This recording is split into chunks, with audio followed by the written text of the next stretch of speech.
Hey guys, क्या कर रहे हो? एक बार फिर से आपका स्वागत है हमारे खूबसूरत से यूट्यूब चैनल स्टूडियो पे। तो आज के लेक्चर में अपन बात करेंगे डिटर्मिनेंट की कि डिटर्मिनेंट को अपन कैसे सॉल्व करते हैं। यानी अपन बात करेंगे कि 2/2 के डिटर्मिनेंट को कैसे सॉल्व करते हैं। 3/3 यानी n/n अपन n/n का डिटर्मिनेंट सॉल्व कर सकते हैं। ठीक है, तो सबसे पहले अपन बात करते हैं 2/2 के डिटर्मिनेंट को कैसे सॉल्व करते हैं। तो मैं एक कंसिडर करता हूँ 2/2 का मैट्रिक्स कंसिडर करता हूँ। सबसे पहले a is equal to A B C D, ये मैंने क्या लिया? 2/2 का मैट्रिक्स ली। अब इसको सोल्व करने का एक फॉर्मूला है, तो उसको ध्यान से देखना। जैसे डिनोटेशन कैसे करते हैं, एक चीज देखना। डिटरमिनेंट का डिनोटेशन कैसे करते हैं? जैसे मेरे पास ए मैट्रिक्स है, इसको सोल्व करने पे डिटरमिनेंट क्या आएगा, तो उसको डिनोट कैसे करते हैं? तो वो होता है डिटरमिनेंट ऑफ ए, यानी डी ई टी। और एक होता है पर ये दोनों साइड में ये लाइन खींच के, यानी इसको बोलते हैं डिटरमिनेंट ऑफ ए। तो इन दो चीज से अपन डिटरमिनेंट को डिनोट कर सकते हैं। तो ठीक है, तो मैंने इसको डिनोट ऐसे किया, या फिर आप इसको ऐसे भी कर सकते हो, डिटरमिनेंट ऑफ ए। राइट, तो ये मेरे पास ए मैट्रिक्स को अपन सोल्व करेंगे तो मेरे पास क्या आएगा? तो वो आएगा मेरे पास, यानी इसका मल्टीप्लाई, ए और डी का मल्टीप्लाई। मैंने किया, चलो ए और डी का मल्टीप्लाई।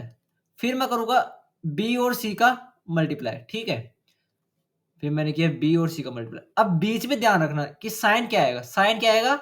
नेगेटिव आएगा। पहले A D minus B C, ये होता है 2/2 को डिटरमिनेंट का सोल्व करने का तरीका। जैसे एक एग्जांपल लेते हैं अपन। एग्जांपल लिया मैंने, एग्जांपल ध्यान देना आराम से। एग्जांपल लिया cos theta sine theta and sine theta and again cos theta. अब इसको सोल्व करने का तरीका बेसिक सा है। जैसे मैंने आपको इधर बेटा A D minus B C करना है, यानी कोस थीटा के साथ मल्टीप्लाई होगा, तो क्या बन जाएगा? Cos square theta, then sine क्या आएगा बीच में? नेगेटिव का, और साइन स्क्वायर थीटा। एंड ये आइडेंटिटी आप जानते हैं, ये क्या हो जाएगा अपने पास? कोस 2 थीटा। राइट, ये अपने 2/2 का सोल्व करना सीखा। अब अपन बात करते हैं कि n बाई एन का सोल्व कैसे करते हैं। किसकी बात करेंगे अपन? n बाई एन का डिटरमिनेंट सोल्व कैसे करते हैं। ठीक है, तो वैसे तो n बाई एन को सोल्व करने के 2-3 मेथड होते हैं। ठीक है, तो मैं आपको बेसिकली बात करूंगा कोफैक्टर यानी लैप्लासियन एक्सपेंशन के बारे में। लैप्लासियन एक्सपेंशन बोल सकते हैं इसको आप, और आप इसको बोल सकते हो कोफैक्टर एक्सपेंशन।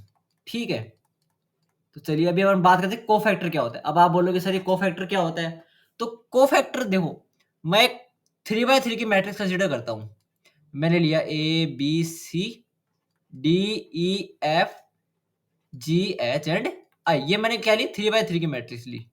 ये वाला एलिमेंट कौन सा है? A11। तो अब आप बोलोगे मेरे को निकालना है कोफैक्टर A11 का, यानी मेरे को निकालना है कोफैक्टर ऑफ A11 का। तो वो क्या आएगा? आपको इसकी रो को हाइड कर लेना है, और सॉरी इसके कॉलम को ऐड करना है और इसकी रो को ऐड करना है, और बचे हुए जो भी एलिमेंट है ना, यानी आपके पास ये बच गया, तो उसको आपको डिटरमिनेंट की फॉर्म में लिख लेना है। फिर से सुनिएगा, कोफैक्टर काफी इंपॉर्टेंट है कि कोफैक्टर कैसे निकालते। जैसे मैंने एक ये एलिमेंट कंसीडर किया, ए का मेरे को मान लो कोफैक्टर निकालना है। ठीक है, तो मैं उसकी रो को हाइड कर लूंगा, उसके कॉलम को ऐड कर लूंगा। ठीक है, जो एलिमेंट निकाल रहा है उसकी रो को और कॉलम को हाइड कर लिया। उसके बाद जो भी बचा उसको मैं डिटरमिनेंट की फॉर्म में लिख लूंगा। तो मैंने क्या किया? डिटरमिनेंट की फॉर्म में लिख लिया। अब आप इसको सोल्व कर सकते हो। ठीक है, तो आपको ऐसे लिखना होता है। जैसे मान लो मेरे को बी का निकालना है, तो बी के लिए मैं क्या करूंगा? मैंने इसको हाइड किया एंड देन इसको ऐड किया, तो मेरे पास क्या आया? मेरे पास आ गया D G F and I. समझ में आया कि नहीं? ये चीज आप समझ लेना, ये काफी इंपॉर्टेंट है। मतलब आप डिटरमिनेंट को सोल्व करोगे ना हायर ऑर्डर में, तो आपको ये हेल्प करेगी। तो इसका मैं फॉर्मूला लिखाता हूँ आपको। Then determinant of A, N by N के लिए लिखा रहा हूं। Determinant of A is equal to AI1 CI1। एक चीज ध्यान रखना है, जो एलिमेंट का अपन कोफैक्टर निकाल रहे वो इससे मल्टीप्लाई होना चाहिए, कोई डिफरेंट एलिमेंट मल्टीप्लाई नहीं होना चाहिए। ठीक है, ध्यान क्या रखना है? जिस एलिमेंट से मल्टीप्लाई करे उसी का कोफैक्टर होना चाहिए। एक बार ध्यान से सुन लेना फिर से, जिस एलिमेंट से मल्टीप्लाई करे उसी एलिमेंट का कोफैक्टर होना चाहिए। ठीक है, तो ये हो गया मेरे पास एक एलिमेंट के लिए। फिर मैंने लिखा AI2 CI2 and n by n की मैट्रिक्स ले रहे, तो ये हो गया मेरे पास A I N then C I N. समझ में आएगी नहीं? तो ये फॉर्मूला आप ध्यान में रखना। वैसे आप फॉर्मूले ध्यान में रख के इसको समझना, इस चीज को समझोगे तो आपको बेटर फील होएगा, ठीक है।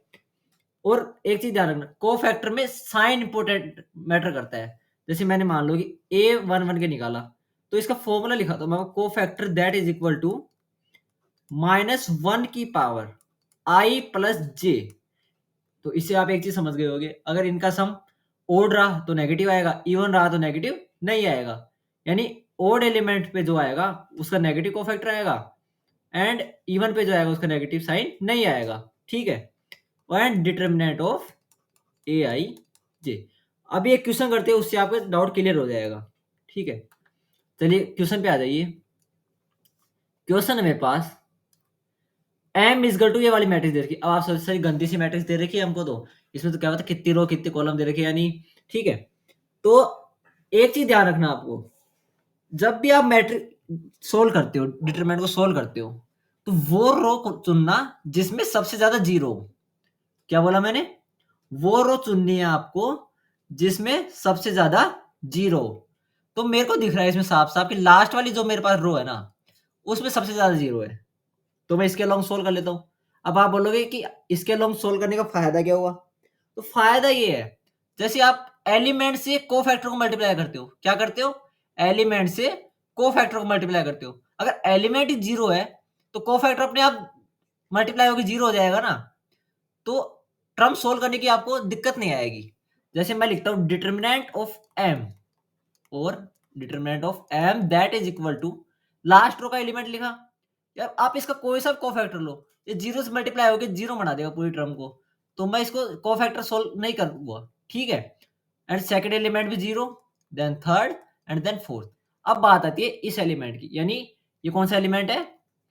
ए 5 5। या आप लिख सकते हो ना ये ए 5 5 एलिमेंट है, यानी फिफ्थ रो और फिफ्थ कॉलम में आ रहा है, तो आप इसको ए 5 5 लिख सकते हो, ठीक है। तो then -1 5 plus 5 I plus J करते हैं ना, तो 5 plus 5 and then determinant of. अब क्या बोला था मैंने? मैंने बोला था कि जिसका भी अपन कोफैक्टर निकालते हैं, यानी इसका निकाल रहे अभी अपन, तो इस वाली को हाइड करना है और इस वाली और बचे हुए को लिख लेना है, ठीक है। तो चलिए बचे हुए को लिखते हैं। ये मेरे पास हो गया 1 4 7 देन 0 2 5 9 देन 0 3 6 8 एंड 0 8 9 4 1, ठीक है। अब बात आती है कि फिर से सर अब हमारे पास तो एक ही मैट्रिक्स बन गई, अब इसको कैसे सोल्व करें? सेम मेथड है, फिर से इसमें लैप्लासियन लगा देती है, ठीक है। तो ये हो गया, पावर इवन है तो माइनस का साइन नहीं आएगा। अब बात आती है इस डिटरमिनेंट को सोल्व करते हैं। फिर से वही सोचना है कि जिसमें सबसे ज्यादा जीरो है वो रो लेनी है आपको। अब इसमें मेरे को सबसे ज्यादा जीरो रखनी है, दिख रहे हैं, तो मैं ये वाली रो ले लेता हूं। तो मेरे पास हो गया 0 प्लस 0 प्लस 0। अब बात आती है इसकी, ये वाला एलिमेंट कौन सा है?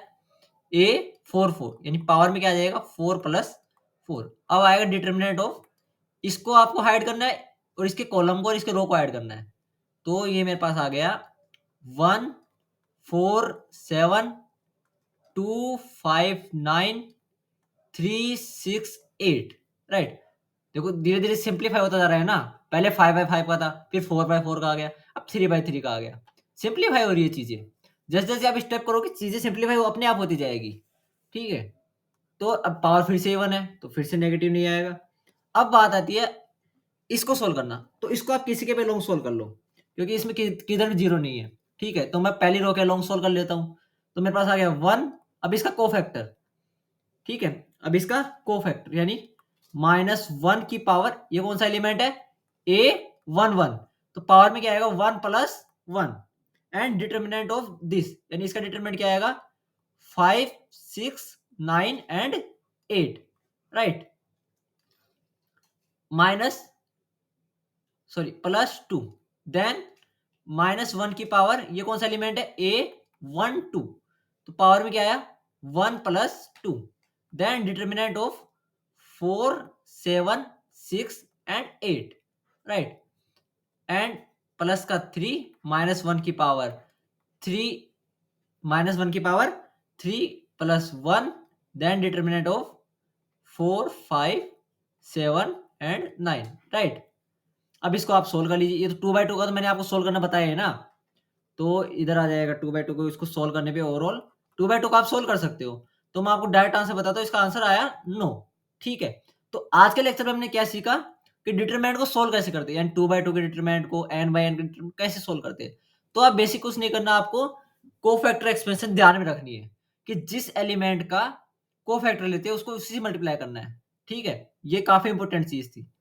तो हमने फिर एक एग्जाम्पल लिया, एग्जाम्पल से मैंने समझा कि कैसे सोल्व करते हैं। चीज़ें अपने आप सिंप्लीफाई होती जाएगी। जैसे-जैसे आप स्टेप करोगे, चीज़ें अपने आप सिंप्लीफाई हो जाएगी। ठीक है? तो थैंक यू, मिलेंगे आपको अगले लेक्चर में। Thank you very much. कोई डाउट हो तो कमेंट करके बताना।